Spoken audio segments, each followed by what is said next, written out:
सभी को नमस्कार। स्वागत आप सभी का।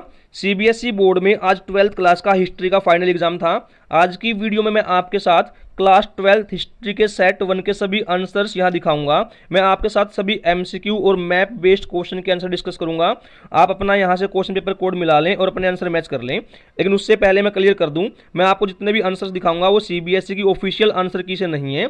इसलिए अगर किसी क्वेश्चन के आंसर पर आपको डाउट होता है तो आप कमेंट कर सकते हैं, उस पर हम डिस्कशन करेंगे। क्वेश्चन नंबर 1, हड़प्पा की लिपि के संदर्भ में निम्नलिखित में से कौन सा कथन सही है? इसका उत्तर है ऑप्शन सी, इस लिपि को अभी तक पढ़ा नहीं जा सका है। क्वेश्चन नंबर 2, हड़प्पा सभ्यता के किस स्थल पर मिट्टी के बने हल्के प्रतिरूप मिले हैं? इसका उत्तर है ऑप्शन सी, बनावली और चोलिस्तान। क्वेश्चन नंबर 3, नीचे दो कथन दिए गए हैं, अभिकथन ए और कारण आर। कथनों को पढ़िए और सही विकल्प का चयन कीजिए। अभिकथन ए, बुद्ध के जीवन काल में और उनकी मृत्यु के बाद भी बौद्ध धर्म तेजी से फैला। यह अभिकथन बिल्कुल सही है। कारण आर, लोग समकालीन धार्मिक प्रथाओं से असंतुष्ट थे और उस युग में तेजी से हो रहे सामाजिक बदलावों ने उलझनों में बांध रखा था। यह कारण आर भी बिल्कुल सही है और यह ए की सही व्याख्या है। तो आंसर आपका बनेगा ऑप्शन ए और आर दोनों सही हैं और आर ए की सही व्याख्या करता है। अगला प्रश्न देखते हैं।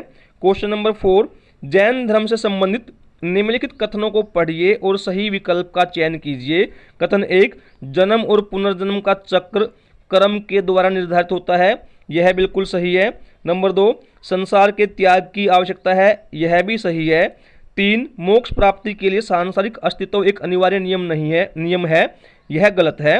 और नंबर 4, अहिंसा का सिद्धांत महत्वपूर्ण है। यह भी ठीक है। तो 1, 2 और 4 सही है। आप ऑप्शन देख लें, 1, 2 और 4 आपको मिलता है ऑप्शन सी में। तो सी आपका करेक्ट आंसर है।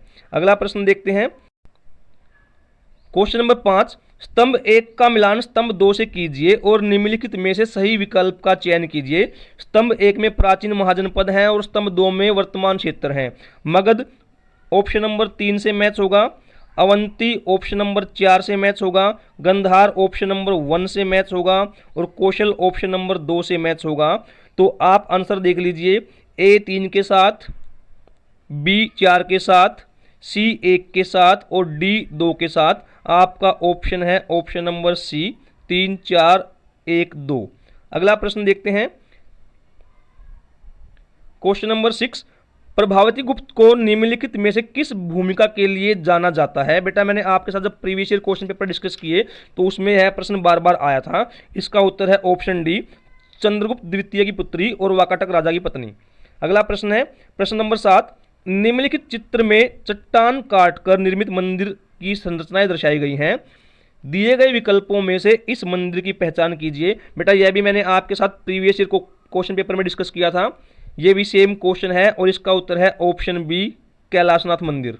अब जो बच्चे दृष्टि बाधित हैं, जो इसको देख नहीं पाते, उनके लिए अलग से प्रश्न है, निम्नलिखित में से किस राज्य में कैलाशनाथ मंदिर स्थित है? इसका उत्तर है ऑप्शन बी, तमिलनाडु। अगला प्रश्न देखते हैं। प्रश्न नंबर 8, अल बरूनी का प्रमुख कार्य किताब उल हिंद भारत के व्यापक अध्ययन के लिए महत्वपूर्ण है। बेटा इसका उत्तर है ऑप्शन डी, भारतीय संस्कृति का दस्तावेजीकरण करना। अगला प्रश्न प्रश्न नंबर 9, इब्न बतूता की व्यापक यात्राओं के दौरान अपरिचित संस्कृतियों और समाजों का अन्वेषण करने में सक्षम था। निम्नलिखित में से कौन सी योग्यता उसने सबसे अधिक विकसित की?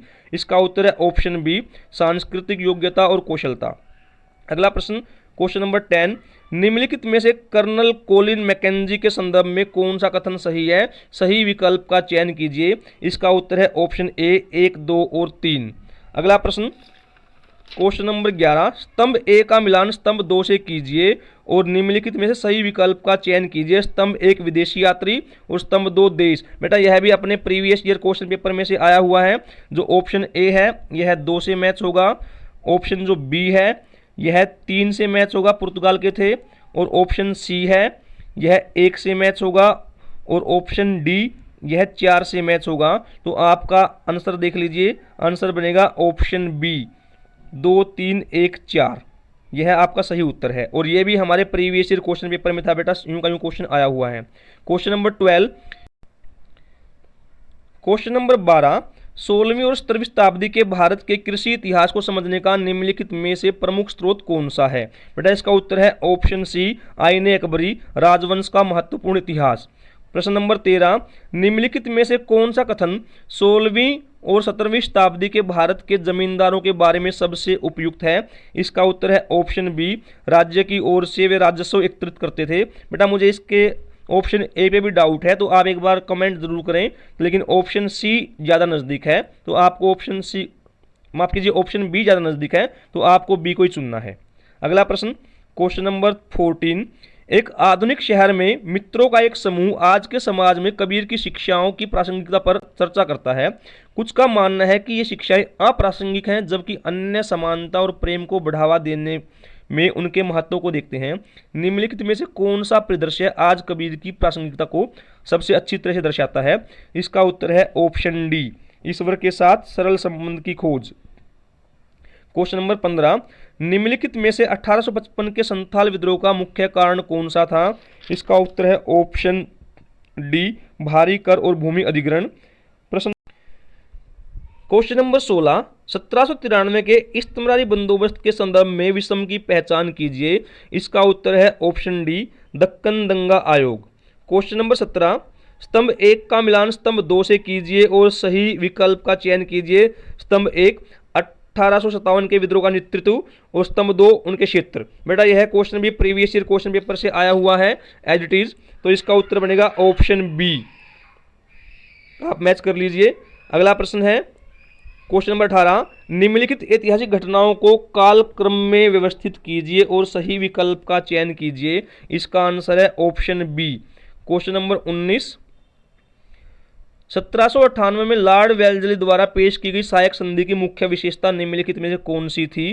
बेटा इसका आंसर है ऑप्शन डी, अंग्रेजों द्वारा देशी क्षेत्र की सुरक्षा। अगला क्वेश्चन, निम्नलिखित में से कौन सा जोड़ा सुमेलित है? बेटा इसका उत्तर है ऑप्शन बी, संघ शक्ति समिति, पंडित जवाहरलाल नेहरू। और क्वेश्चन नंबर 21, निम्नलिखित जानकारी की सहायता से संविधान सभा के सदस्य की पहचान कीजिए। इसका उत्तर है ऑप्शन डी, राजेंद्र प्रसाद। बेटा आप एक बार मैप बेस्ड जो क्वेश्चन है उसको देख लेते हैं। ये आपका मैप बेस्ड क्वेश्चन है। क्वेश्चन नंबर 34, भारत के राजनीतिक रेखा मानचित्र पर निम्नलिखित को उपयुक्त चिन्हों से अंकित कीजिए। कालीबंगन, अमरावती और आम्बेर या बीजापुर में से आपको एक दिखाना है। बेटा आप देख लेते हैं एक बार, आपने मैप वाला प्रश्न सोल्व किया होगा। जो कालीबंगन है वो राजस्थान के अंदर है, तो मैं आपको एक बार मैप पे दिखा देता हूँ। कालीबंगन जो आप लेंगे वो लगभग यहाँ लेंगे, नंबर 1 कालीबंगन यहाँ आ जाएगा आपका। उसके बाद नंबर 2 अमरावती। अमरावती आपको मैप थोड़ा छोटा करना पड़ेगा बेटा, मैं दिखा रहा हूँ, ये देख लीजिए, सारे ऑप्शन दिखा देता हूँ। यहाँ मैंने आपको बताया था नंबर 1 ये कालीबंगन, जो अमरावती है वो यहाँ पर है। नंबर 2 आपका यहाँ आ गया अमरावती। नंबर तीसरा जो आता है वो लगभग यहाँ आएगा, नंबर 3 यहाँ पर। और इसके ऑप्शन में एम्बर जो है आपका वो यहाँ आता है, यहाँ पर। तो ये स्थान आपको दिखाने थे। अब उसके बाद ऑप्शन बी देखते हैं। बेटा जो ऑप्शन जो बी क्वेश्चन है जो पूछा गया था यहाँ पर, क्वेश्चन नंबर 2, ए और बी जो स्थान दिए गए हैं, बेटा ई है दिल्ली, माफ कीजिए ए है दिल्ली, और जो बी है यह है बैरकपुर कोलकाता। बैरकपुर, या बैरकपुर को आप कोलकाता भी लिख सकते हो, बैरकपुर और ओब्लिक कोलकाता। तो ये आपको दर्शाने थे यहाँ पर, तो ये आपका आंसर है। बेटा मैंने आपके साथ सभी एमसीक्यू और मैप के आंसर डिस्कस कर दिए हैं, आप अपने सभी दोस्तों के साथ इन्हें शेयर कर देना।